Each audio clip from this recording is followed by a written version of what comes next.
Fantasy Football Podcast Extraordinaire. We are your three lovable hosts, Heebs, Kyle, and myself, Jim. And we're going to give you bad fantasy football advice. And how's everybody doing? I'm doing great.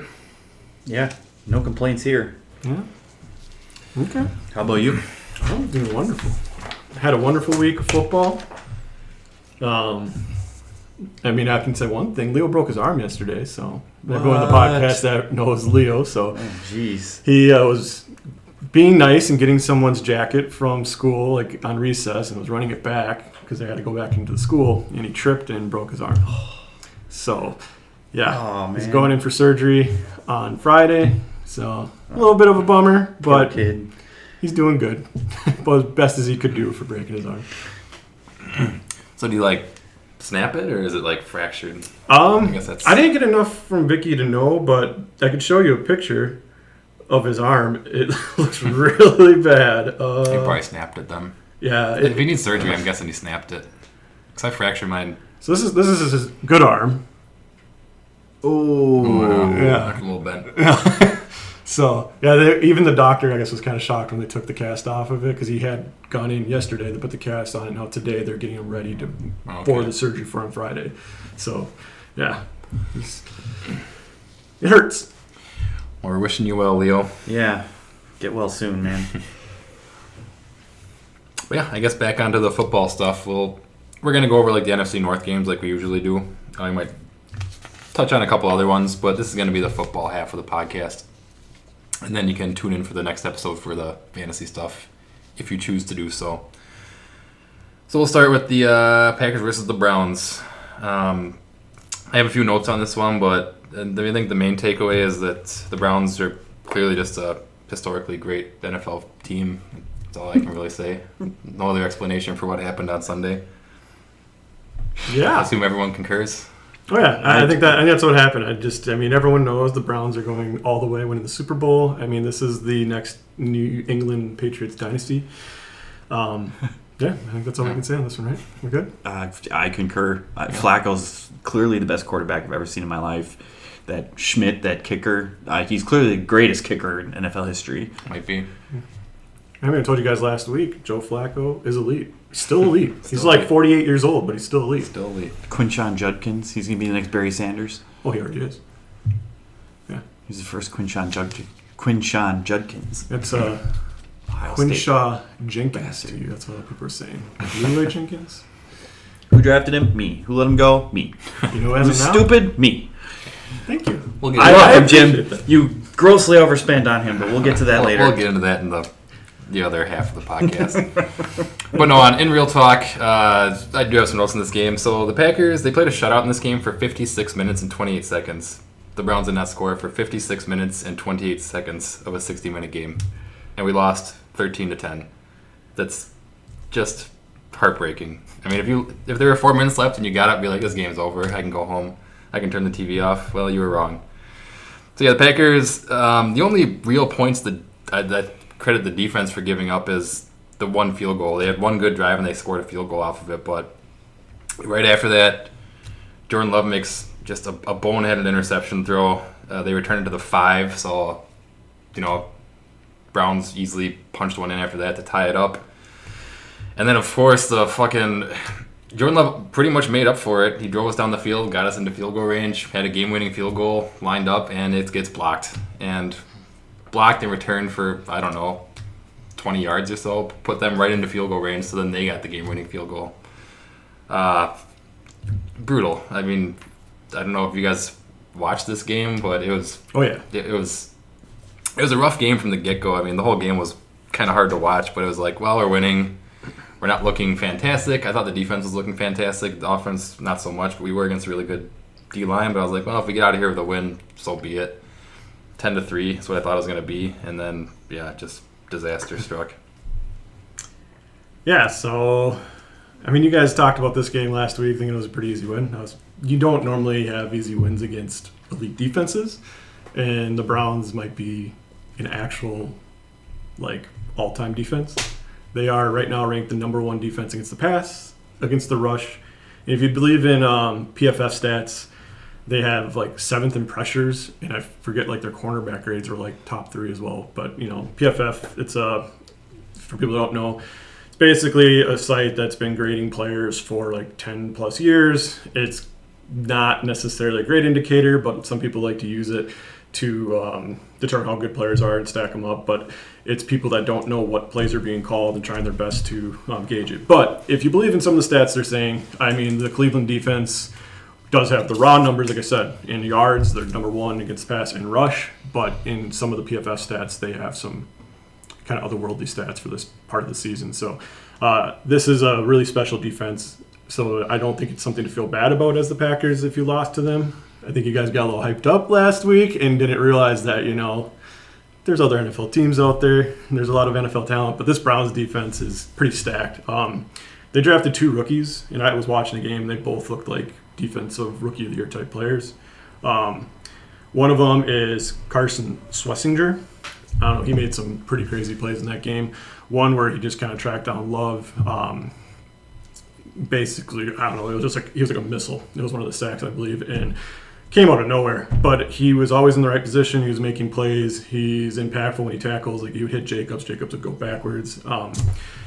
He looked exceptional. And then their top pick was the Michigan tackle. I always forget his name. Mason Graham. Mason Graham. Yeah, Yep. he was big. He looks really good. Like, this is like, I mean, we had some couple big time rookies that came in, like Derek Brown from the Panthers. I mean, you could look at Sue when he came in, or like, Gerald McCoy. This guy's going to have probably some of that type of impact. At least it looks like so far. So you basically might have added a top, we'll say like 20 type defensive tackle to an already really strong defensive line next to Myles Garrett. It's going to be hard to stop them. The Lions play them next week, and I'm actually very worried that defense looked really good. I think we'll come out with a victory, but as you guys witnessed, it can be tough to grind out a win against a defense like that. Yeah, I mean, that defense, definitely proved to be problematic. Part of the problem was our O-line. We were down 2 starters. Zach Tom got cleared to play this game, and he played 1 snap and was back out of the game. We threw Jordan Morgan in there, and we just kept shifting him around. I think he had 3 false starts in this game. Penalties in general were a problem, in all honesty. We had 14 of them, and half of them were in the final quarter. I mean, they killed us with those penalties. Just killed us. You get rid of half of those, you probably have the win. But yeah, the O-line needs to play better. That's a very elite defense. I don't think we're going to run up against anything that problematic again this year, but we'll see. Other D-lines were looking great this last week too, so we'll see what happens. Well, here's one thing. Even if, want to chalk it up to coach speak, but Dan Campbell's already came out and said this is the best defense this team, the Lions, as in his tenure with the Lions, has ever seen. So he's basically saying it's the best defense in the league in the last 5 years. So kind of just a idea. And Dan Campbell doesn't normally bullshit, so that's a pretty high claim for a coach to say that. So. Yeah, we'll get to them in their matchup because their D-line looked No, I'm talking impressive. about the Browns. Oh, the Browns. Oh, gotcha, like, we're playing them this week, and he's like, this is the gotcha. best defense we've seen in 5 years. Like, this defense is crazy good. They don't have a weakness. So, is that number 1 against the run in Bass? That's impressive. Yeah, I mean, beyond that, Love got sacked 5 times. Once again, goes back to the D-line, just beating up on the O-line. And yeah, I mean, I feel like everyone wants to blame Jordan Love for that pick at the end of the game. I did rewatch it. It looks bad. I don't think it was as bad as it seemed. Like, he made the right read. He saw there was man coverage.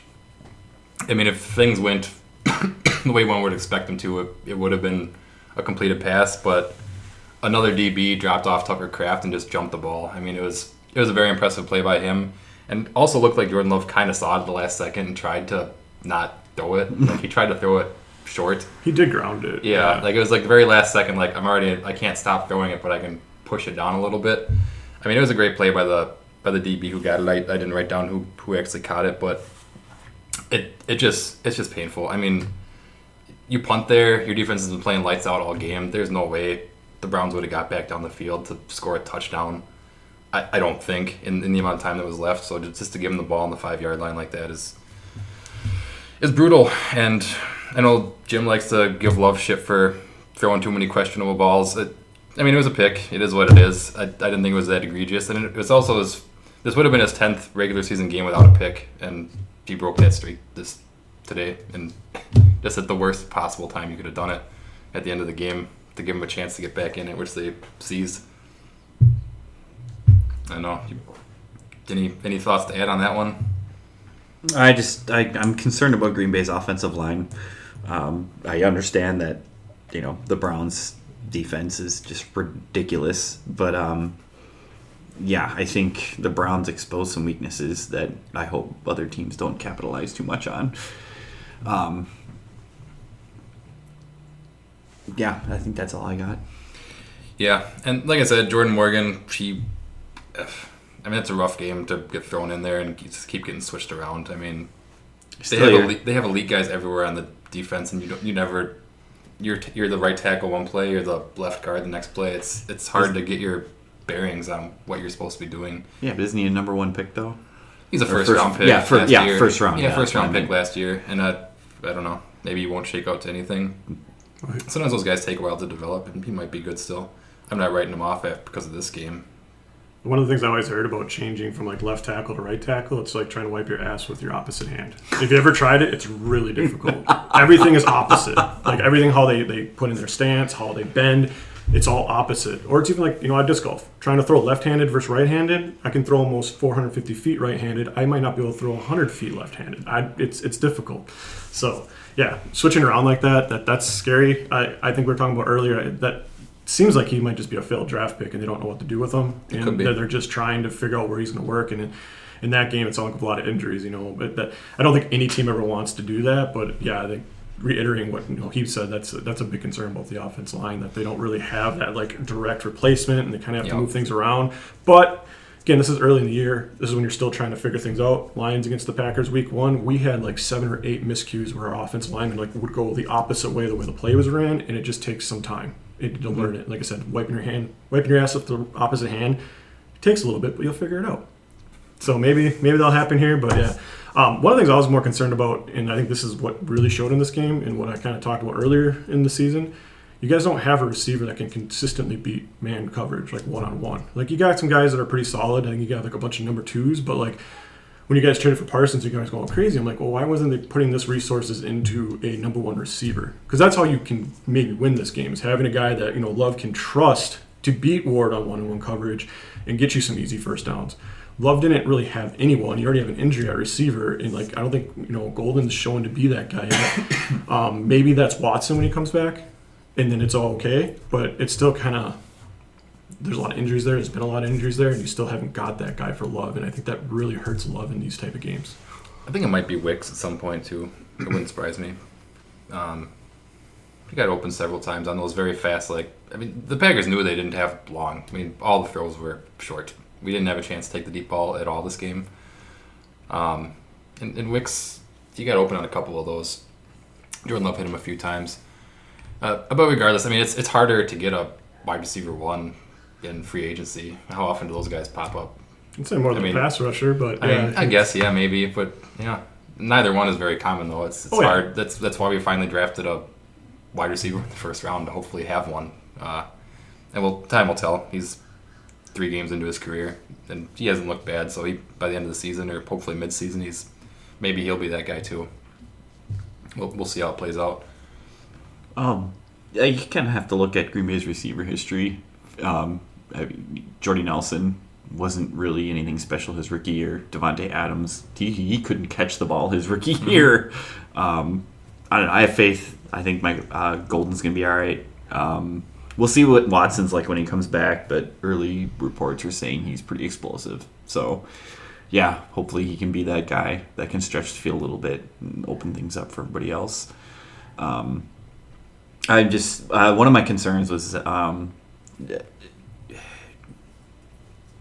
what happens to Green Bay's offense when you can bottle up Josh Jacobs. Like, if Green Bay can't get the run going, I don't know. Our number 1 receiver. I'm still torn. I don't know if Jordan Love can carry that team. I don't think he can.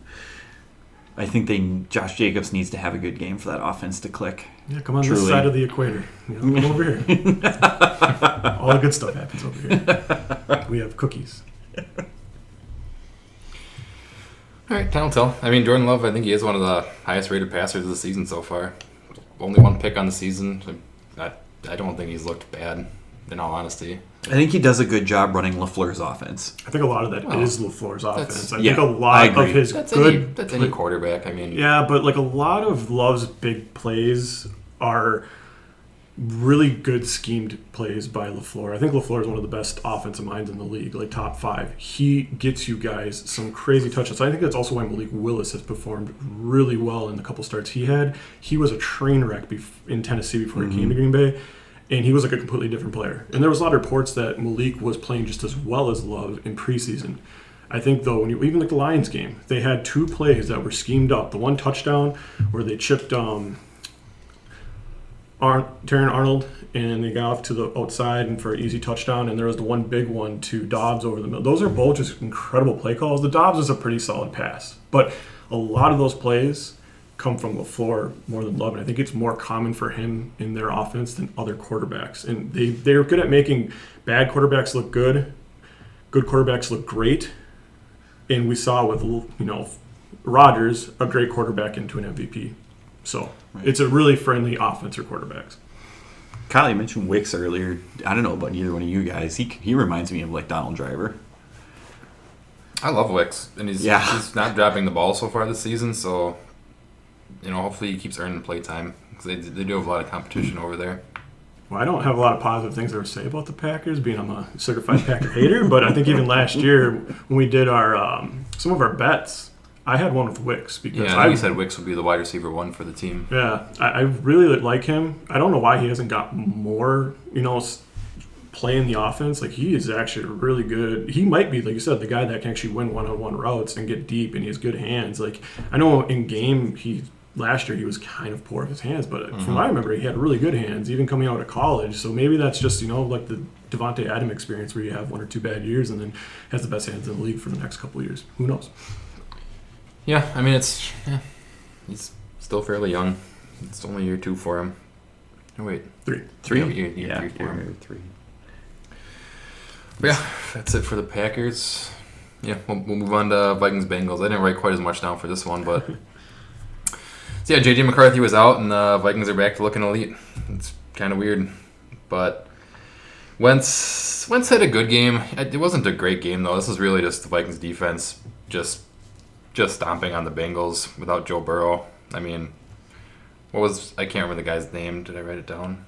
Isaiah Rodgers. Isaiah Rodgers, yeah. Two defensive touchdowns. 2 defensive touchdowns, and then another forced fumble, I believe. Mentioning about PFF grades. Yeah. He is the first player in PFF history to get a perfect passing defensive grade at 99.9 for that game. So not only did he make crazy big plays, they basically said he was flawless the whole game in coverage. So yeah, pretty impressive. Yeah, I don't know what to make of it. The Vikings might be good, and they might be bad. It's hard to tell. It seemed like the Vikings or the Bengals were just everything they could possibly do wrong. They were doing wrong. I mean, they were throwing picks, they were fumbling the ball. Just you can't turn the ball over that much. When the other team's defense has 2 touchdowns on you, it's pretty fucking hard to win a game. And they got blown out. Yeah, Minnesota literally could have done nothing at all on offense and still won that football game. Yeah. Well, I did mention punt every time you get Browning was fine. The Ryan Fitzpatrick experience. This is part of the Ryan Fitzpatrick package is the incredible amount of interceptions that completely throw a game after like 2 drives. So the really bad side, but this is also Floor's defense. Floor is an incredible play caller, and he has like an incredible record against young rookie quarterbacks. Like he does so much disguising with his defensive line, with his linebackers. Like he puts linebackers in coverage more than most defense coordinators I've ever seen, maybe the most. Like he does a lot of crazy complex things in his defense. It's one of the reasons why like the Vikings, like the Packers and Lions both have a lot of bigger name players on their defense. I can't even probably name more than like 6 players on the Vikings defense just because they're just kind of all solid players that play in their role and play within the scheme so well. And then that's why Flores is able to do everything he does. He knows that those guys can always be in the right position. It's not about just making like individually incredible plays. They play so well as a unit, which I think it makes it even harder for a younger quarterback because everything's just moving in flawless motion. So you don't really know when to throw because you don't really have that guy you're really worried about like Parsons. And okay, we beat Parsons, and maybe the rest of it kind of flows with you. It's everywhere with the Vikings defense. Everyone's good. Yeah, they looked good, and the Bengals look rough without Joe Burrow there. I don't know how many games they're going to win this year, but I don't think it's going to be many. Well, they already have one of the worst defenses in the league. Yeah. And without Burrow. And no O-line. Yeah. And yeah, that O-line who's got, Burrow now injured twice for the season. Yeah. I think it's thrice now. It might be 3, yeah. Well, he got injured in his rookie year, then he got injured for Because he was his comeback third player. year. He was comeback player of the year twice already. Yep, So you're right. if he could be comeback player of the year again next year. I mean, we talked about last week too. Like you got to build offensive line. Like they took Chase over Sewell, which in that situation, I don't think you can really go wrong with either one. But it's still kind of like the idealism of them not really focusing on the offensive line. And there was a lot of reports that came out and said like the offensive line didn't get better, and they were like trying to hype it up. And a lot of people were saying like, no, this isn't getting better, and it might have got worse. And I think defense are gonna prey on Browning. Hopefully they have enough firepower to win some games. But like, yeah, that was a really bad game. It's one of the worst games you'll see all year from a team. One fun fact, though. Carson Wentz threw a touchdown pass in this season before Jalen Hurts did.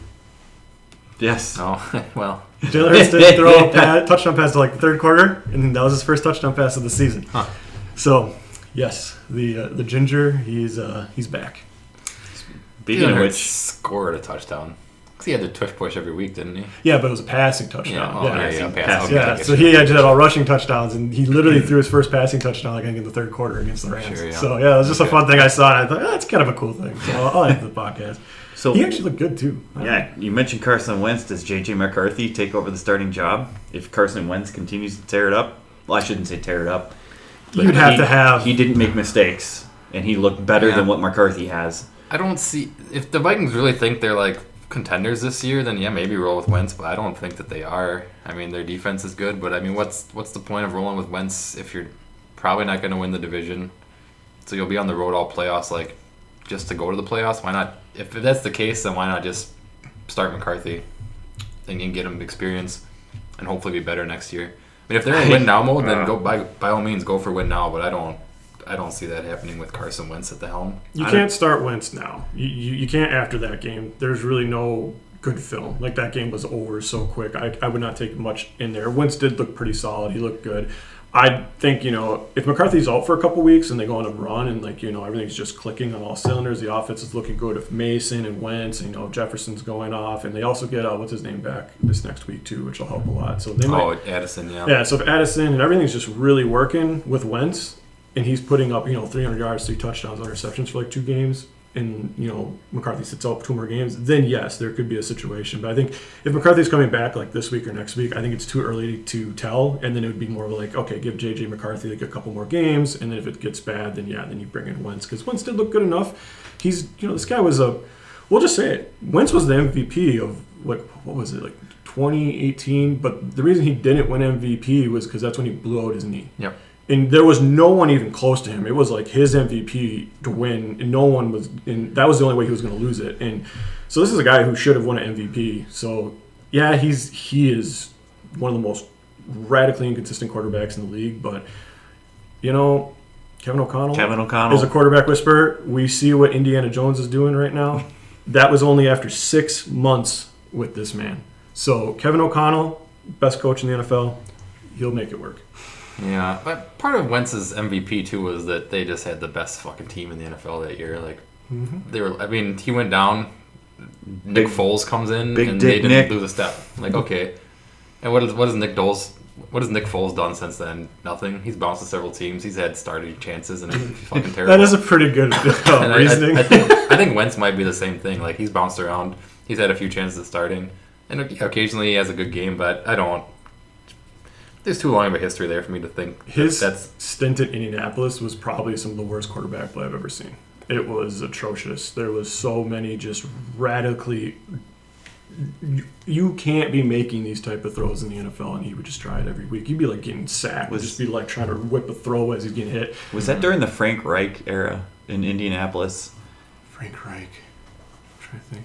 You talking about? He was the coach for the Colts for a while. No, you're thinking of Jeff Saturday? No, I think Jeff Saturday replaced Frank Reich. Now I remember Frank Reich. Yeah, because he was the Eagles guy from that Super Bowl. Yeah, yes. Okay, just saying. Yeah, yes, that was. Yeah. That was during the Frank Reich because they were.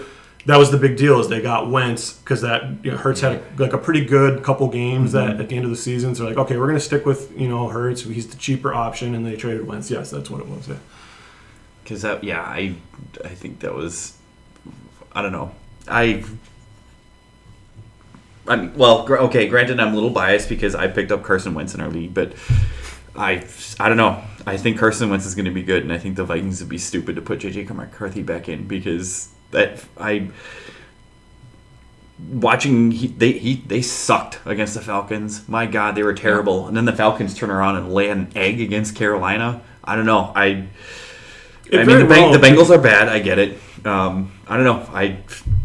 I think Wentz might be the best option in Minnesota going forward. I think McCarthy's going to have a short leash because, even though you're saying they might not compete for the division, they're never going to play it that way. They think they compete for the division. I mean, like I said, their offense without the quarterback is an incredible offense. They have, they're close to the Lions. They don't have any weaknesses. Jordan Mason looks awfully good. Jordan Mason, they have a great receiving core. See why they traded for him. Right. And they have a great defense. So, yeah, they're not going to give J.J. McCarthy much time when he comes back if they feel like Wentz is good enough to win playoff games.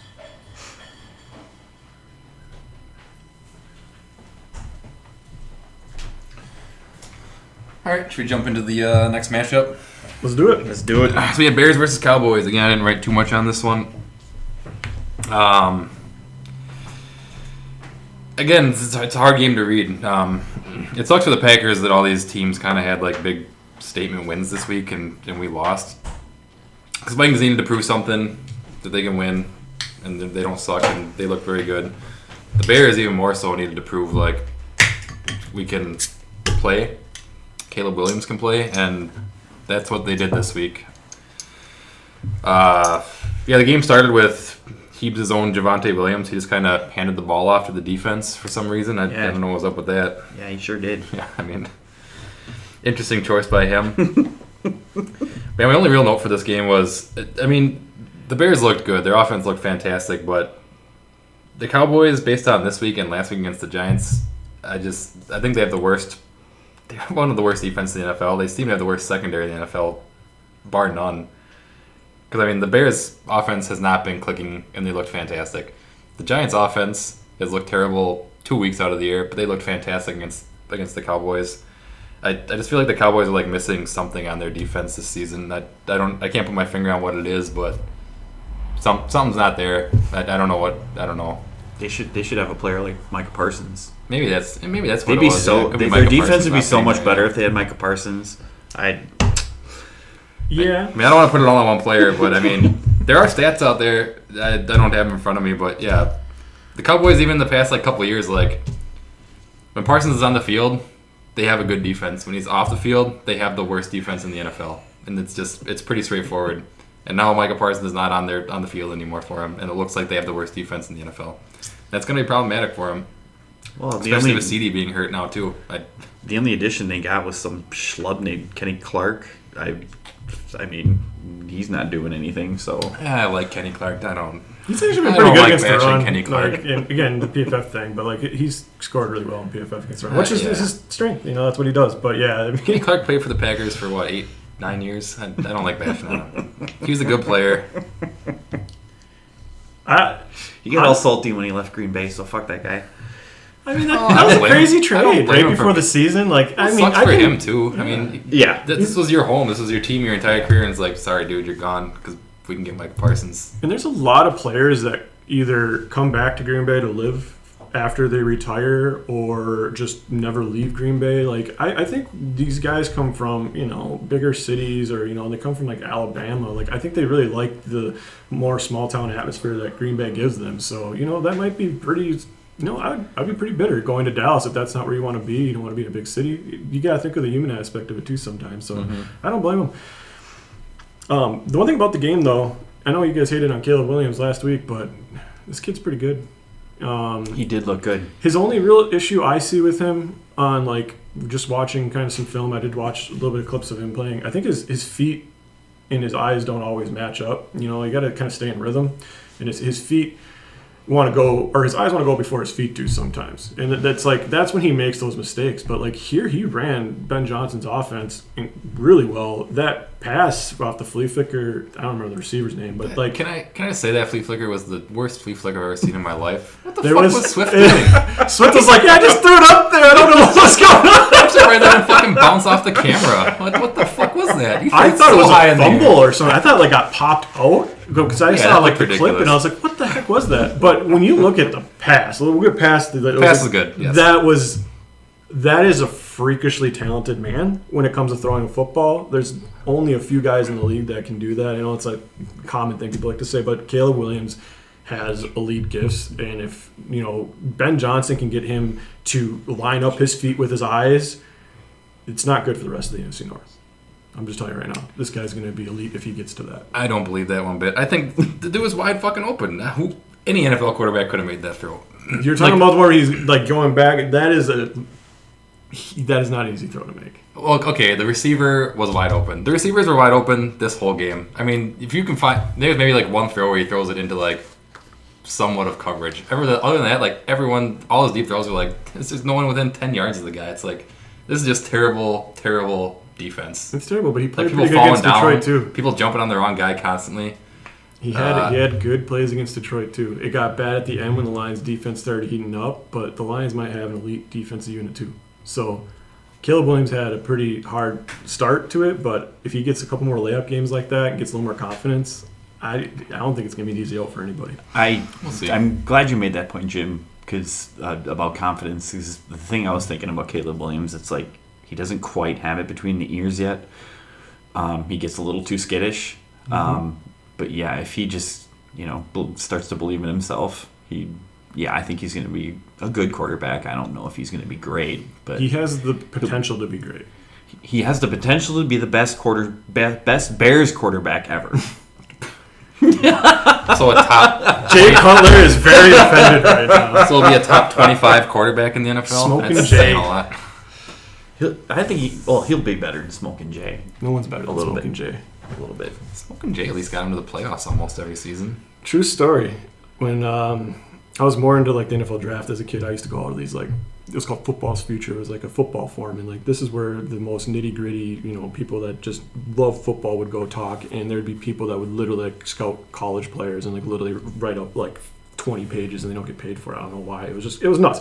But me being as smart as I am about football, I was like, we should trade the first overall pick. This is the year, I think it would have been like, either way, it was the year Stafford came out. I wanted us to trade the first overall pick, Matthew Stafford, that pick, and something else to get Jay Cutler. I thought that was the best thing we could do, was to get Jay Cutler on our team. I was like, I don't know if I really love Stafford. He was my favorite quarterback in the draft, but I was like, no, we need Jay Cutler.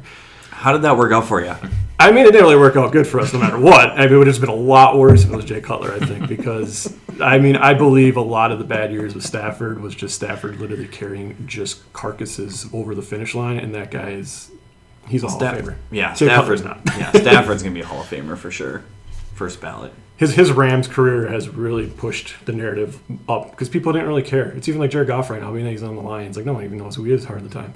But, like, now that Stafford went over to the Rams, everyone talks about him. And everyone's like, oh, yeah, this guy does all these crazy passes. Like, he was doing that for 10 years in Detroit. I was under the assumption that everybody knew he was pretty good in Detroit. Yeah, but he never got stuck on a shit team. Yeah, but that was it. Like, people were like, oh, is he top 10? Like, he was like a top 5 quarterback most of his career, except for, like, the real early times. It's like, oh, he might not be top 10. He might not be 50. Well, he was also throwing a Megatron. Yeah, that helps. So he got better once Megatron left. I will give him that. Maybe he wasn't like a top 5 quarterback when he was with the Megatron years, but as soon as Megatron left and he had to, like, learn how to spread the ball out more, and, like, he didn't have that guy to, like, really carry him. I wouldn't say carry, but, like, yeah, he improved a lot. And I think he's taken that and really ran with it in his later parts of his career. But now it's like he's back to it. He's got Puka, and that guy's getting like 50 targets a game. So yeah, he likes to throw to his main receiver. I think that comes down just because he has the arm.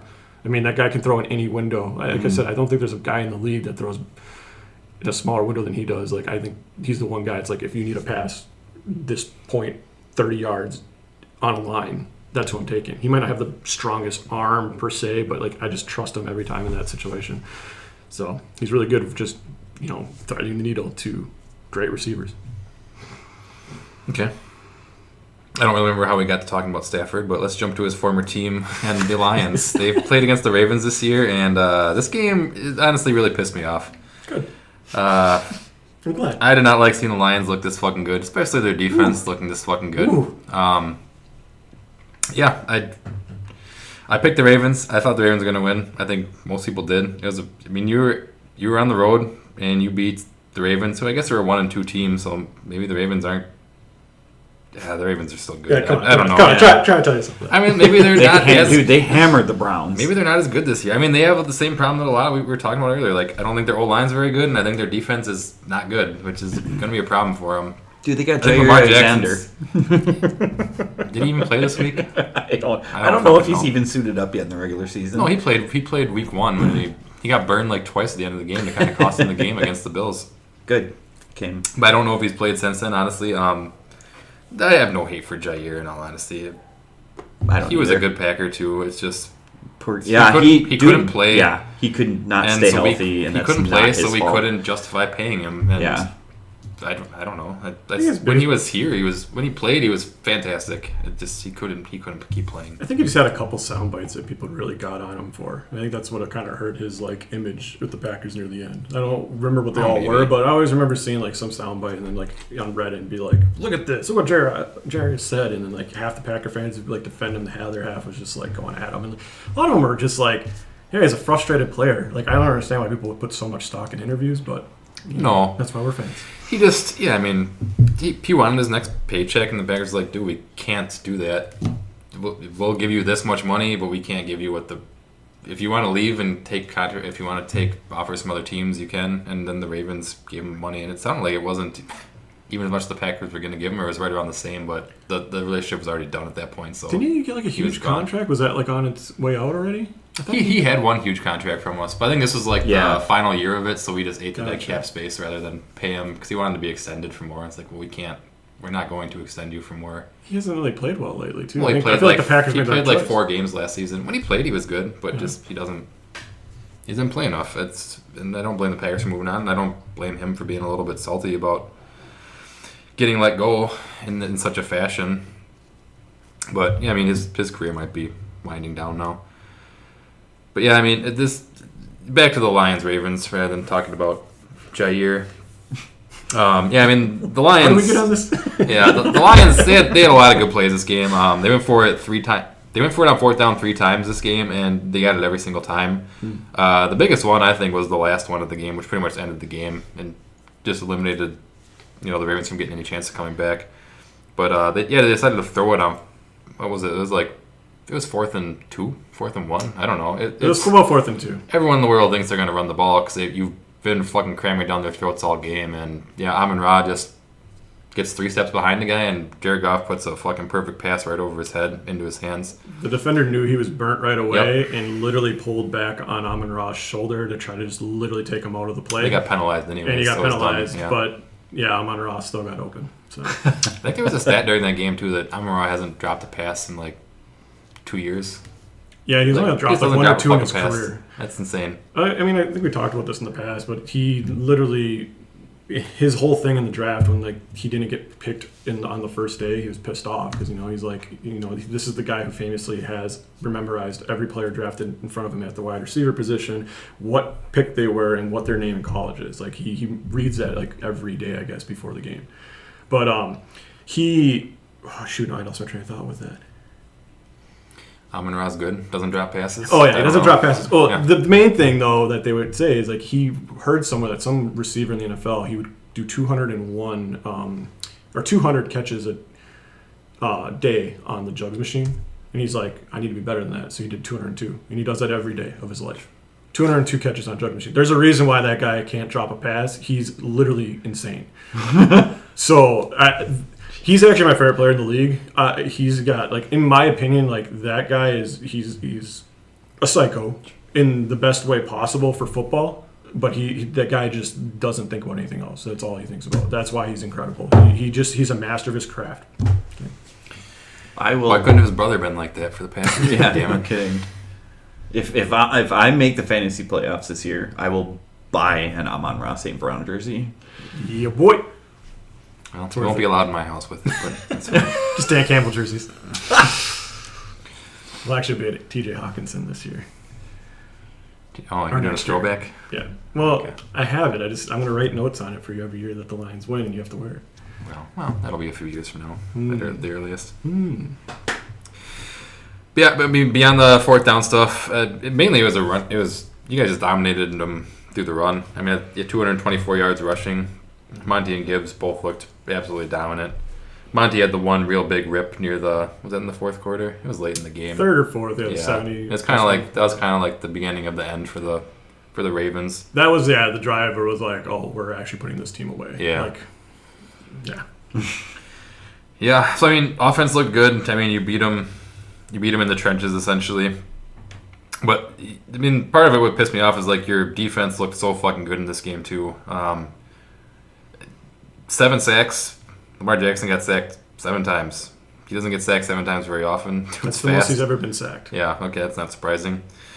But, I mean, I think like at least 4 of those where Lamar Jackson was about to take off and just someone just barely gets him from behind or gets his foot or, I mean, there was discipline there and none of your defensive players quit. And there was a testament to everybody. It wasn't just one guy. Yeah, they just kept catching him. Like, I'm pretty sure at least 4 of these sacks was like he's about to take off because too many people fell behind him. And he sees the crease and he's like, okay, I'm going for it. And then someone just comes up from behind him because they're still chasing him down. They signed some very good defense receiver performance on practice squad that was like just a guy who runs like a 4.4, and they just basically said you're gonna be Lamar Jackson in practice this week. And they said it sucked until like Thursday. They could not stop it.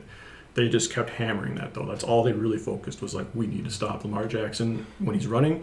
And they got disciplined, and yeah, you could see the effect of it. Like, Lamar kind of looked slow. And it wasn't because Lamar's slow and he's slowing down. It was just there was always a line defender nearby. Yep. And he didn't have the same type of, space he normally does. And the Lions just caved on him every time. Yeah, it was impressive. Lamar Jackson is great against not great NFL teams. But he has yet to. I don't know. He has yet to show it against like great teams. Didn't he just like almost walk the Bills? Like they just kind of lost because their defense. Well, they wrecked the Browns last week, But the but Browns, he played well against what is probably the best defense in the league. I think the Raven defense was a big part of that, beating the Browns too. Didn't they have like a couple turnovers or something? yeah, something like that. The Browns are Yeah. really bad. I don't know. Their Lamar offense- Lamar I don't know if you Jackson. guys know, but Like I know Lamar's good, but I don't think he's good enough to get Baltimore the Super Bowl ring. I don't think he's good enough. I think there's ways to play him where like he'll still get stats, and I think it's even like this game in particular. Like the Lions knew that you weren't going to just stop him. They knew that you're going to just let him do what he does, and he made the plays. But that whole game, he was so frustrated. Mm-hmm. Most quarterbacks would be like, "Whoa, this is like the best game of my career." But like that guy is so much more used to being able to get more space. He's more used to just having receivers open. He's not used to having that much pressure on him. He was getting very frustrated, and I've never seen him get that frustrated before. So I don't know if that was just us mixing coverages with the defensive line pressure, or if, like you're saying, maybe it's just when he does get up to a more elite opponent or a team that can kind of pace with them offensively, then he struggles a little more because especially when Derrick Henry isn't working. When you have Derrick Henry just getting 200 yards or something, like it's a lot easier to play offense. So when he has to take over the whole game, it can be difficult. He doesn't really like. They're kind of similar receivers as the Packers. They have some good number 2 guys, but do they? Flowers might be a number 1, but Yeah. they don't really have guys that just dominate one-on-one coverage to really open up the field for them. But they've always had Mark Andrews, who's been a pretty elite tight end. Hey, and Hopkins has looked. Hopkins has looked pretty good solid. there, He's looked resurgent in Baltimore this year. I think the Lions didn't even care about Andrews. I think the reason why he had such a big game is like they literally just kept letting him open, and they were just like hoping that was like the outlet pass for Lamar because they would spy him. So like I think because they were spying so much that Andrews had a great game. Like I don't know if that will happen in other games, but maybe people take the Lions blueprint and now Andrews might be the best tight end in the league. Who knows? Yeah. I mean, part of the frustration too is probably just he never managed to like really get away and get one of those runs off. You know, like I was saying, like sacked 7 times, and some of them weren't sacks either. It's like he got a yard or 2 yards before someone there was catches 2 plays him. where he could have been sacked 8 times. There was one that he was just over the line. Yeah, or it was like 3 yards past the line. But it's like it's not quite a sack, but that's not what he was expecting there because he sees the open lane, which he's used to seeing, and just someone chases him down and gets him. So. He wasn't getting away with the stuff that oftentimes he does get away with when the play is starting to break down. You've had the ball for 4 or 5 seconds. There's a couple times my heart just dropped and I was like, oh God, this is about to happen. And then someone just appeared out of nowhere and it just tripped him up. I'm just like, hey, this is kind of nice. This might be like a Skip Bayless level bad take, but are you guys worried about Derrick Henry? He's got 3 fumbles this year. I mean, that was my next point is, Derrick Henry. I mean, that was kind of it was the beginning of cementing their loss was Derrick Henry fumbling it, in the fourth quarter. That's twice now. He's had twice 2 in the game-killing fumbles this year. 2 in the fourth quarter that basically cost them the game. I mean, they might have lost this game anyways, but they were still alive. They were only down by a touchdown at the time. They could have gone down and tied it, and instead they fumbled it, and then now you're down by 2 touchdowns. That's huge. I know 2 out of his 3 fumbles were via punch. And I know maybe that's just on defenders getting that much better at aiming for the football than they have been in the past. But Hutch came up behind him, so he had no idea he was there. I don't think he was expecting to have to be in full grip mode yet at that time. I think that was also that just sucks. Hutch being very instinctive and probably faster and quicker than most defensive ends. I think he knew he got around Hutch, but I don't think he expected Hutch to get back there and hit it. He did have the ball a little loose, and I was going to say before you mentioned the 2 punch outs, I don't know how the other 2 fumbles happened, but that was just an incredible play by Hutchinson. There's times where you just got to give the defensive player credit, and that is one of those situations. That was just a perfectly placed punch on that ball, and I don't think many players make that play. That was just an incredible defensive play, and that's why that's one of the best players in the league. So I'm not going to hate on Derrick Henry for that fumble, but I don't know about the other 2. But that I don't think it's something to be concerned about. It's not like he has a history of it. So I mean he had a little bit of history earlier in his career, but I don't think it's let me think of a name. What is Rondé Barber's brother? Tiki. Remember when he had all those fumble problems? It wasn't like that where the guy would fumble 10 times a year. So I don't think it'd be anything to worry about. He's still looking good as far as he's still in his, I wouldn't say athletic prime, but he's still good enough. So I don't know. I wouldn't be too worried about him. I wouldn't worry about it either. And I think it's just part of it too is just they happen at the most inopportune fucking times. It's just kind of unfortunate when that's the way it shakes out for you. It's like if he fumbles in the first quarter, and the Lions get up by a touchdown, and then you're tying them the whole game instead of the opposite way.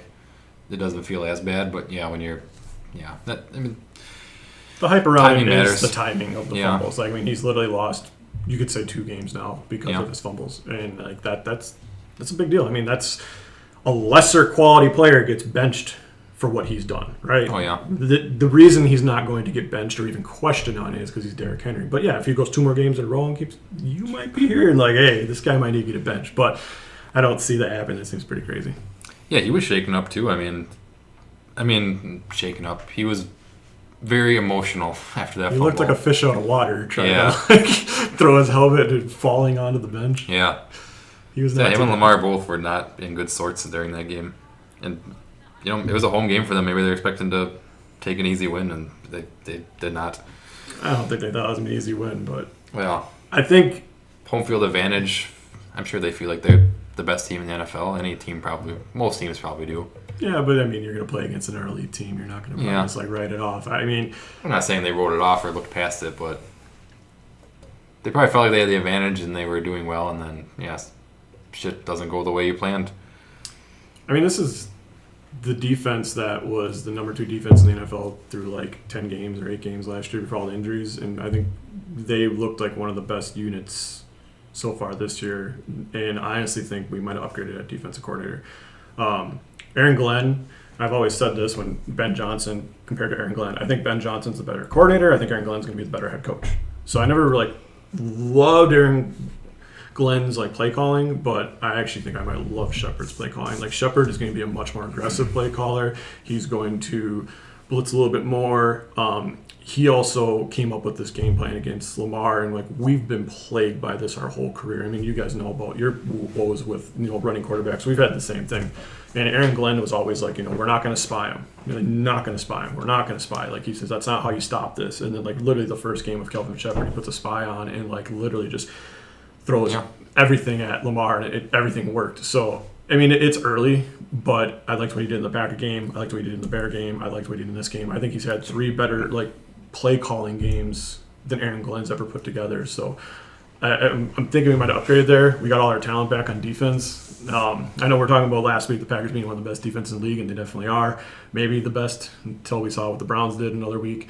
But I think the Lions might not be far off. I don't think I'd put them in the conversation as those 2 teams yet, but I think we're more of an opportunistic defense, and I think that's what we want with high-powered offense anyway, is we just want to keep getting more plays on offense, and they're going to probably have a lot of turnovers this year, I think, because of the aggressiveness and how good their secondary is. Yeah, we'll see what happens. I mean, they gave a lot of points, nonetheless. So, I mean... Everyone does that against the Ravens. I mean, this is the number 1 or number 2. I think these are both the top 2 offenses last year. And so, I mean... The Bills are one of the top offenses too. It was between us 3. I don't know who ended up number 1 and all that, but they were like all fighting. I think Ravens. Lions were 1 for sure. Were we? Yeah. Okay. Because I the podcast me and Heebs did, I looked it up, and yeah, Lions were number 1, Commanders were number 5. Okay. And I know the Bills and the Ravens are both up there too. So I don't remember who was 4. Yeah, I mean, you just want to get the best offense in the league last year. Yeah. And what looking like be this year still. As many opportunities as they can. So, yeah. I think they're going to give up yards because I think they're trying to go for turnovers more so than just being like a suffocating defense like the Browns. It's kind of like back when you guys had Aaron Rodgers. Like, you guys always try to build like with the secondaries, with the pass rush. You didn't always try to play against the run because you were always expecting to be up. So you built a more high turnover. That's what the Lions are building. That's what they want. They know they're going to have the offense. They know they're going to score a lot of points. They're trying to just get as many chances as they can because they don't think anyone can keep up with them. I prefer the Cleveland type of defense, but... because they're the ones that give you heart attacks every now and then, but they're both good.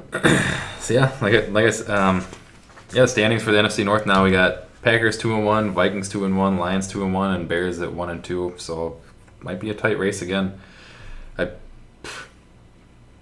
wasn't happy about that Lions game. I mean, I said it off the top, and I'll say it again. I was hoping for not such stiff competition this year, but that hope's out the window now. I still think we're the That was closest a big to the statement division. win. I think you guys are still looking up at us. I know you got the win, but like the Lions have the history, and they still look the same as they did. I disagree. It wasn't a win, though. It was a fucking spanking. It was a That's the spanking because thing. their offensive line had like so many miscues. That game was also 1 or 2 turnovers by Love that could have turned it, but I do agree that was a spanking the Lions took. But you guys also beat us that bad just like 2 years ago on Thanksgiving, and we still were the better team throughout the year. It's like you can still lose games like that. True. And still be the better team. I don't think the Packers...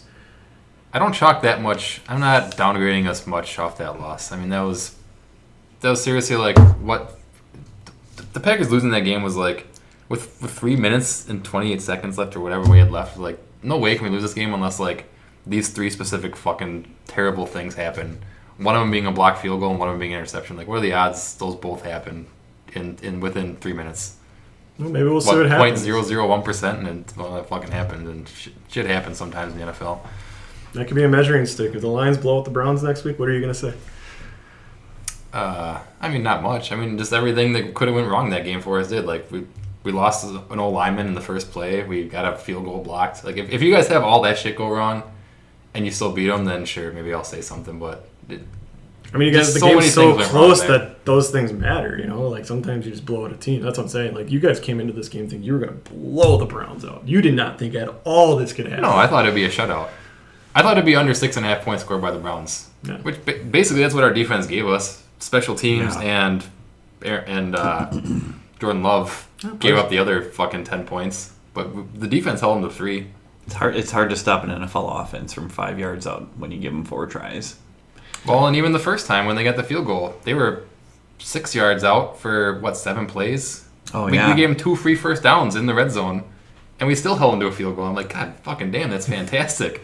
I was so happy, and then, fucking turned the ball right back over to him, and it's like, can you try to stop him 3 more times, please?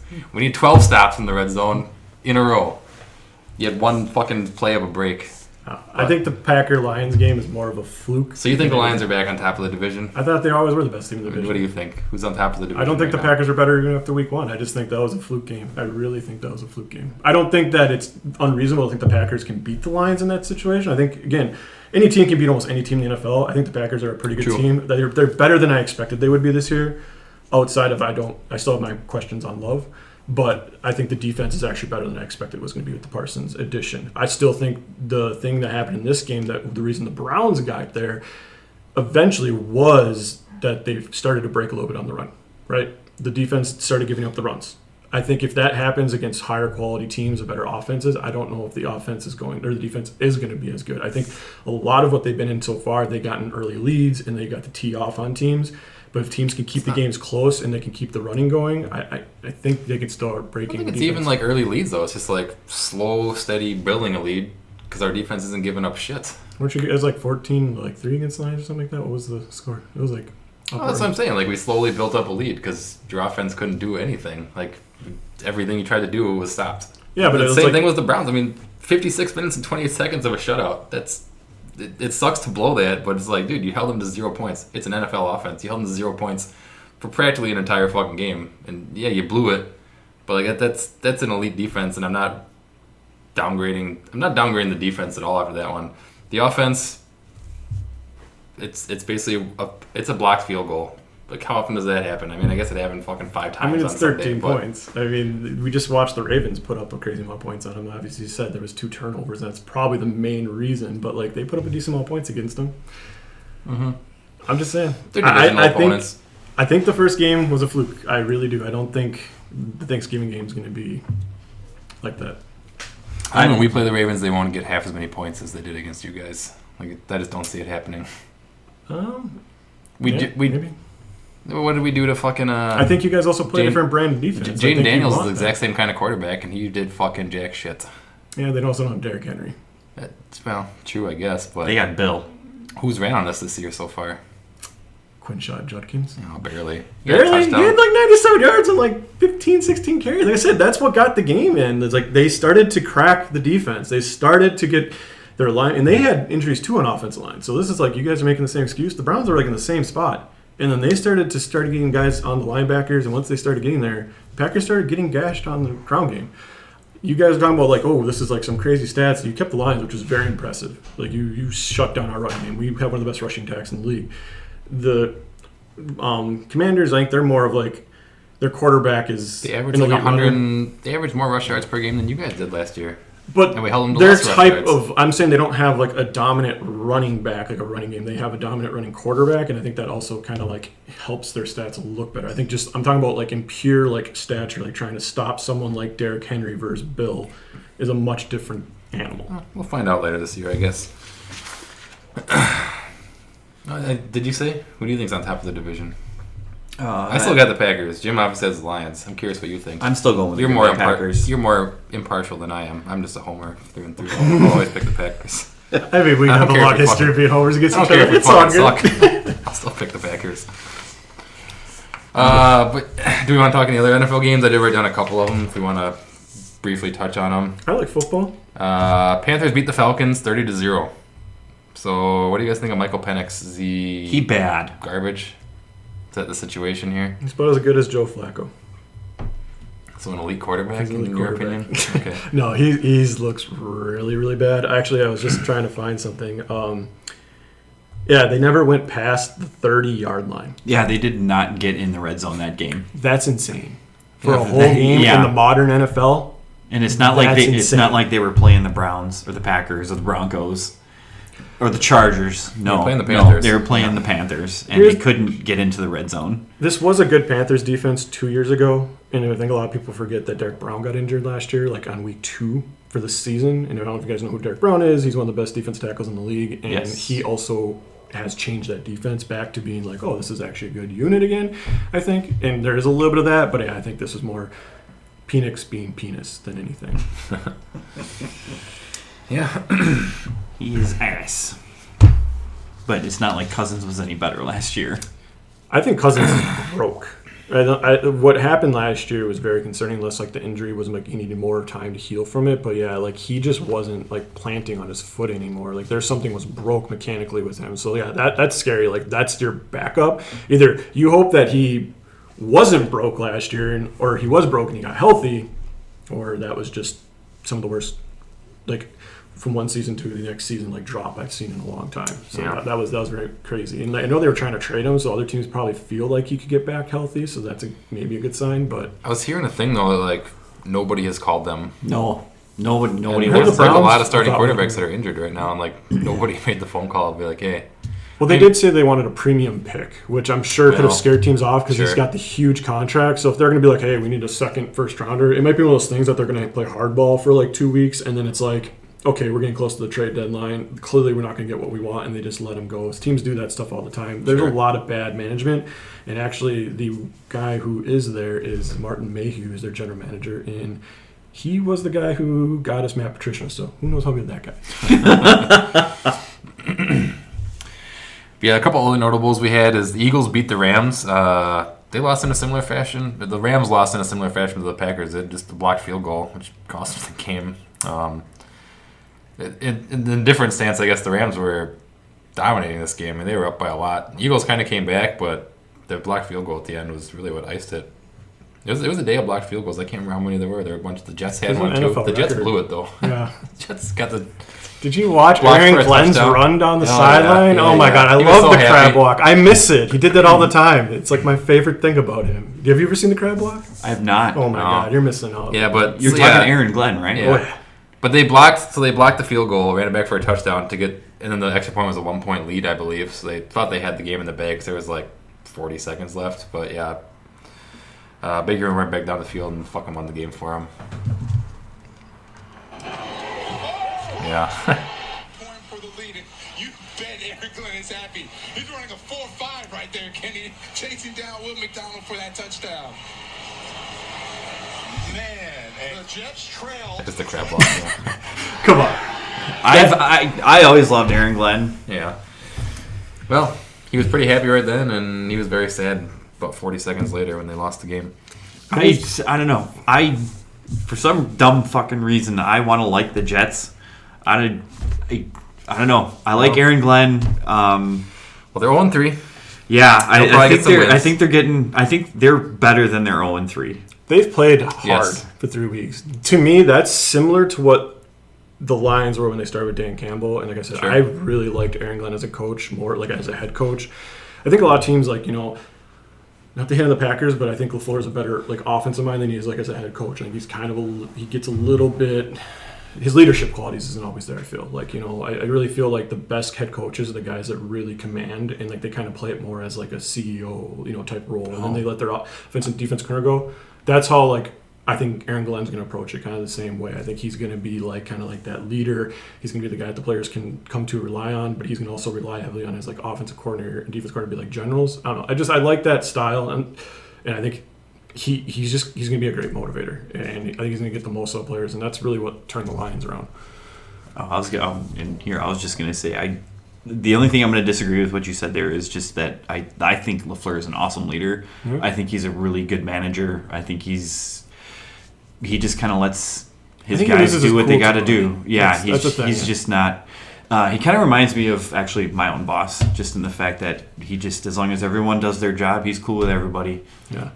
That unfortunately was more of me not trying to hand the Packers as much as I didn't really have any other examples I could think of off the top of my head. But that's also because of my deep in hatred. So I do apologize about that. I really wanted just to kind of talk about Glenn and like what I feel like makes. But I love Aaron Glenn as a head coach. I think he deserves it. He was obviously awesome with the Lions, and I think he adopted a lot of his culture from Dan Campbell. Yeah. It seems to be working. The Jets seem to be a whole different culture than what they were under Robert Saleh. I think that was One of my favorite things about Campbell and how he takes things he learned is that when he became a coach, he was like, it's kind of funny, a lot of the guys on the Lions, these former players, like, I never wanted to be a coach, and they found out they love it, and that was the same thing with Dan Campbell.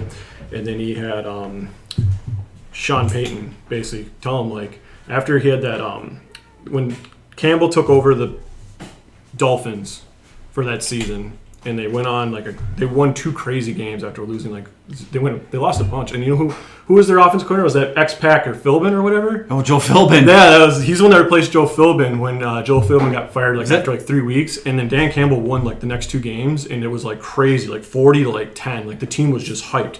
And then at the end of the season, Is that when they blew the number 1 pick?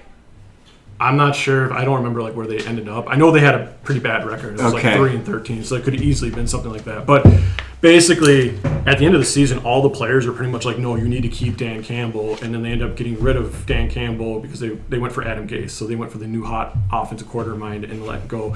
Well, Crazy Sean guys. Payton took in Campbell and was like, hey, you come over here, I'll teach you how to be a head coach. That's the same mentality that Campbell had when he brought in those 2 both Sure. Ben Johnson and Aaron Glenn. Is he let them take and run meetings and stuff, and he let them kind of take over the team at times. So I think that's why things like Wick Glenn will be really good. I think he's got a lot of experience already. I'm hoping the Packers do that with Halfley maybe next year. Sit him down and be like, hey, He might be gone after this year. I know. I'm really hoping- done after this year. I'm really hoping we Defense- can think talk it is, him in. yes. I'm really hoping LaFleur can talk me stay one more year. I'll teach you how to be a head coach instead of a D coordinator. Because there's going to be a transition there, and a lot of these guys, the hot shots, go to another team and they fucking blow, and then they get demoted back to where they were or lower after a little while. I would not be surprised if we had Ben Johnson back on our team in 3 years as a coach. I mean, that's what I'm saying. So it'd be great if the Packers could talk to me and be stay one more year.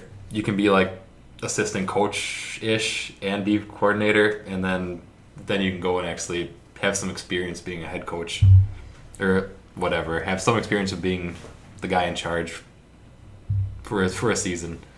And So Matt- otherwise, yeah, he's gone next year, which would blow. Yeah, I don't think if the defense is anywhere near where you guys are saying it's going to end, and I think it can be that too. So I'm not trying to say that as you guys are unrealistic. I think if he literally turned the defense around, and it was halfway through In 2 last fucking season. years? Yeah. Well, halfway through last season when it really started to click. Oh, yeah. And now it's okay, we get Parsons and we look elite. That's on him. It's Yeah. I was talking about this early in the season. It takes time to get the offense and defenses gelled and getting all the communication down. And when you get to week 6, 8, that's when you start seeing the real teams. And you saw it. That was a real defense. I'm not trying to hate on the Packers defense at all as potentially being an elite unit. They have it. Halfley's got it. Yeah, a couple other matches I had down. Colts, they continue to look good. You guys both said they were good. I was kind of not believing they were good. I still don't know if I believe it. It was the Titans, and yeah, I don't know. The Titans have looked pretty bad this season, so Did you see we'll see what happens. my thing they is- haven't ran up against is- a real contender yet, so I'm kind of curious what happens. Denver. When they do. Denver's got a top 5 defense, and Daniel Jones. Maybe. Sorry, But Denver's looked Sorry. bad this year. I don't think with Denver's all good. with all due respect, it's Indiana Jones now, Indiana Jones Yeah. in the quest for a winning season. or Indianapolis Jones if you're a Trailer Park Boys guy. Nah, dude, let me some trailer park. It's Indianapolis Jones, That's good. front runner for MVP right now. He's looked good. I know we talked about it. When we talked about the Colts being good, I don't want to say I'm going to just stand on this is a great team. Well, I mean, J- I thought- JT I guess they like were- a 9-8 kind of team is what they were going to Yeah, be, which is good. But I was not even expecting that much out of them. But maybe they will. I mean, they're 3-0. I think they only Daniel need 6 Jones is more going to wins to get falter there now. eventually. I think Jonathan There's- Taylor's on pace for 2,000 yards, and Tyler Warren looks legit. there's And Michael Pittman, dude, they do have a good defense. I think they have a really good offensive line. I think Jonathan Taylor at this point is, in fantasy purposes, top 3 running back in the league. So I mean, in real He life, might finish number 1 this season. he Yeah. might. He's done it before. So they have the talent. I do think Daniel Jones is going to start. I don't want to say turn into a pumpkin, but he's going to start to falter a little bit. I think right now they have had some easy matchups. They've had some impressive wins too, but I do think it's eventually going to come back, and Daniel Jones is going to kind of turn back normal. But Steichen is a damn good coach. I can't think of his name, but Steichen, Shane Steichen. Steichen. he's a really good coach. Well, also from the Philly tree. Yeah. Like I said, I think that is what matters in the NFL right now is that coach. I don't think it's even as much as a quarterback. Like I said, with LaFleur, I give him a lot of credit as an offensive mind. I think he really gets the most out of an offense. Steichen does the same thing. These really good offensive minds can take these younger quarterbacks that, maybe aren't reading defenses the best. They can get them a lot of easy open throws and build them confidence. And a lot of times these things just keep working because what they're doing is they're setting up defenses over 3 or 4 plays. So a lot of times that 4th play is just wide open. Indy might have a top 3 offensive line in the league too. They have some They are. good talent. Well, obviously, Jonathan Taylor's running wild, and Daniel Jones looks fucking amazing. So, I know that, was it Quentin Nelson? Quentin Nelson. Yeah. He's probably, best guard in the league. He has been. I don't know. I haven't followed their players much lately, but yeah, I remember when he first came to the league. Again, going back to NFL draft, because I used to pay way too much attention to football. Quentin Nelson was a Notre Dame guard, and he literally just like ragdolled people. Like he would take humans and just throw them around. Did you hear that, Mike? Notre Dame. He's from Notre Dame. But Just wanted to point that out, Mike. That's for you. he was Also, fuck Notre Dame. Also for you, Mike. I don't give a shit about college. Well, he was widely considered the best guard prospect of all time, so I would not be surprised if he is still really darn good. He started out his career just ragdolling NFL players after he ragdolled college players. So I was shocked just the little bit that I got to watch the Indy play Denver, and Denver's supposed to be a top 5 defense, and their The best offensive defense line last just year. mauled them. It was like, wow, Indy actually looks like a really good football team. I feel like Denver is the classic overachieving team one year that's going to falter the second year. I do You might not. be right. The Colts are probably like the reverse of that. Like they're probably the team that's going to look really good this year, and everyone's going to be all excited. They're going to re-sign Daniel Jones, and then Daniel Jones will turn into a pumpkin next year, and then they're going to suck. But I never felt that the Broncos were good last year. They have one of the best cornerbacks in the league, if not the best. I mean, just won MVP or Defense Player of the Year, so we'll just say he's the best defensive cornerback in the league. But like, they're one of those teams that like they played really well with like no talent, and then like I don't think their quarterback's really that good. I'd never seen it even last year when he had good games. Like I don't see it with him. Yeah, I thought they were going to be good this year, but at this point, I've kind of agree with you. I feel like part of the shine of the Colts is that they beat the Broncos, but now I'm kind of looking at it as like maybe the Broncos just aren't good this year, so maybe they beat 3 bottom tier teams. I mean, the Dolphins and the Titans look terrible.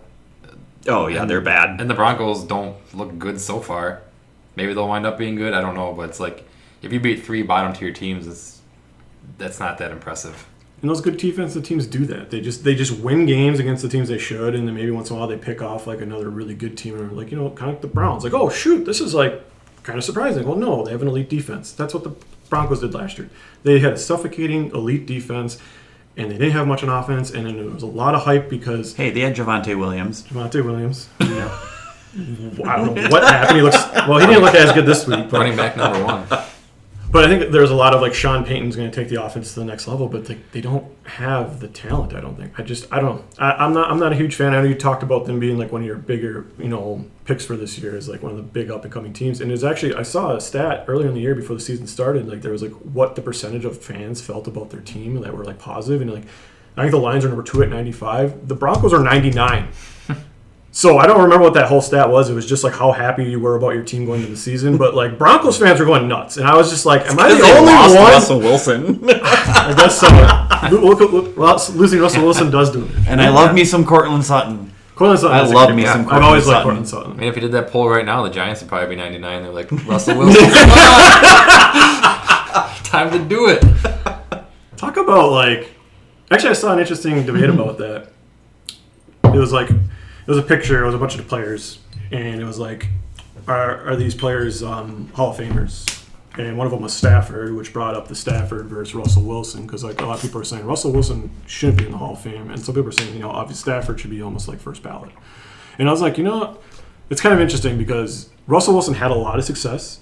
I think he had 8 to 10 Pro Bowls to only Stafford's 2. But again, like I said, I don't think Stafford had the hype in the Lions tenure. Like he never really got the recognition, and there was a lot of times where he probably could have been. And he also like lost out to Aaron Rodgers, Drew Brees, and there was like one other elite quarterback, and he was always like the 3rd or 4th guy every year. So like that was our thing too. And Russell Wilson probably took a lot from him, but I think Russell Wilson's like end of his career and how bad it's been might have took away his like Hall of Fame, because like I don't think it's even a debate that Stafford is like the better NFL career at this point, even though Russell had more success, right? I think this is the better player, Stafford. So it was an interesting debate because I never even thought about Russell Wilson not making the Hall of Fame. I think he will, but I think he's kind of more borderline than people think now. I've heard that debate on sports media that I listen to is like is Russell Wilson just straight up playing his way right out of the Hall of Fame in these last like 3 years? Because kind of. That's what it looks like. I mean, that last game, what the fuck were you doing? It was 4th down, and you fucking hit the goalpost. Yeah. Like, you can't... Were you trying to throw the ball away? Because you can't throw the ball away on 4th down with the chance to, get back into the game. Like, you just threw it away. Dude, it's 4th down. What are you doing? Throw a pick. Who the fuck cares? The game's over if you fucking throw it away. It's over if you throw it a pick. At least give a guy a shot. Kirk Cousins did that he a couple throws it years ago away. and It's like, lost what? a game, and everyone just roasted him because it was 4th and 10, and then it was literally the end of the game. And he just threw it away. And everyone's like, "What are you doing?" But yeah, I mean that was terrible, and Throw the that pick. was If his it's a pick thing. 6, oh well. Who the fuck cares? Like, the game's over regardless. If it's an incomplete pass or if it's a pick, the game's over. You have to give Malik Neighbors a shot. I don't care if he's triple covered. Just throw it in the general vicinity and I agree 100%. take the 1% chance of he's covered like crazy, but maybe. Who the fuck knows? Who knows? You might It's get a Malik lucky Neighbors. pass interference flag, and That too, yeah. you never Or know. it bounces off one guy's hand Yeah. and then it hits a helmet and then Malik That's Neighbors fucking grabs the it. Jordan and Love puts it in. It's like, special dude. right there. Throw it deep and hope for pass interference because that always happens against that guy. And that was the Aaron Rodgers thing too. That's half of your freaking offense. It's just, I mean, I think Love was the highest deep rate thrower for the first 2 weeks because of that. Well, that's just ridiculous. But I mean, that's a thing. That's a strategy. So just when you're late in the game, yeah, there's no reason not to. That was bad. Like he was always known as kind of the smart guy too. Like he was always the guy who always just kind of took he might have taken the riskier play. Always took the lower or the higher percentage play. If he could get 10 yards and he needed 11 and he has another down, he's going to take that over taking the risky first Well, down. except in the Super Bowl, we had the easy play of hand it off to Marshawn Lynch or throw it into coverage, Sidebar. and they threw it into They coverage. seriously need to make pass interference a 15-yard flag and an automatic first down. I Just do away with the yardage. Come on now. I do agree. Isn't that how it works in college? Yes, totally that is the agree. college rule. I don't totally agree because the reason they put it at the spot of the foul is because the guy's got you get those plays where it's fuck, I'm burnt, and it's that's a touchdown pass, so they're just they swipe at him. At least I can stop you at the 15, so they get an automatic touchdown because they know they're fucked. But it's if they Well, know no, that they're is a fucked 15. now, It's now anything a 15 over, yard you get penalty. more. You still get 15, I think, no matter what. Because it can be a 15-yard penalty or a spot penalty. So you're saying if it's a 5-yard pass and it's pass interference, you would get 15 yards? Isn't that how it works? I don't know. I don't really watch. Well, college. normally they do. Well, here's the thing. I thought you were saying you don't get 40 yards for a In pass college, interference, it's just 40 15 yards yards. In college, I'm pretty sure it's 15 Holding regardless. is kind of Yeah, the but other college pass is- interference. College is such fucking high scoring, unbalanced games, anyways. That I don't blame them for doing that. 'Cause it's otherwise you're gonna get 120 to 10 instead of fucking 60 to 10. To be fair, if the rules were enforced better, I think a lot of those pass interferences wouldn't happen because a lot of those are always touchy calls where it's the guys are both sitting there. I think they should just let them play more sometimes too. Maybe that's just I the agree. way. It's you don't have to change the Agree. rule, just change how you officiate it because I think there's a lot of calls where Make it's it, make it. It has to be egregious, I mean, and not just ticky tacky. If both guys are going for it, and I think that's when they usually call is when one guy's not going for it. problem is Correct. it's by They design. see the other guy. They see the other guy going for it, so they grab an arm and just swipe it down. It's you clearly weren't going for the ball there. You saw the other guy going for the ball, so you fucking swiped his arm, pretending you're going for the ball. I'm going for it, and you just elbow his arm down. It's or in Tesla's well, you case, just- you literally have to tackle him. Probably. yeah, to get Tesla. him What happened with catching the ball? They threw Tesla a ball and they tried to catch it with two hands, and what does he do? He looks like a fucking idiot and drops it. See, he's got Tell to that just moron to fucking use one hand only. duct tape his arm to Yeah. his. I didn't Well, even but know he body, had 2 hands. But you don't know which arm. So it could be with the left arm or the right arm. He's a switch hitter. Yeah. But 2 arms that's no good for him. No. Anyways, any other NFL talk you guys want to do, or should we end this thing here? It's already been pretty long, I'm good as with we it. tend to do. It's always fun. Well, we've had a lot of hype in going both ways this season. This is our Oh, first. yeah. This is So- our first live group setup Yeah, since since preseason. Yeah, So. Yeah. not mad about it. Okay, we're gonna end this one here then, and we will end you as we always do with the Jameis Winston quote of the week. Goodbye, everybody. If you're still listening, thank you so much. I have a quote of the week. I mean, I've always kind of the things that can happen, in a game individually for a player, which would be we won, and my team won, and I was one of the reasons we won. Next best would be we won, and I had a good game, Next best would be I won and didn't have. We won and I didn't have a good game. Next best would be we lost and I had a good game. Next would be we lost and played okay. Next would be we lost and I was the reason we lost. That would be the worst possible. But now there's going to be a new category, which is we won and Justin Herbert was the reason we won. We won and Derwin James was the reason we won.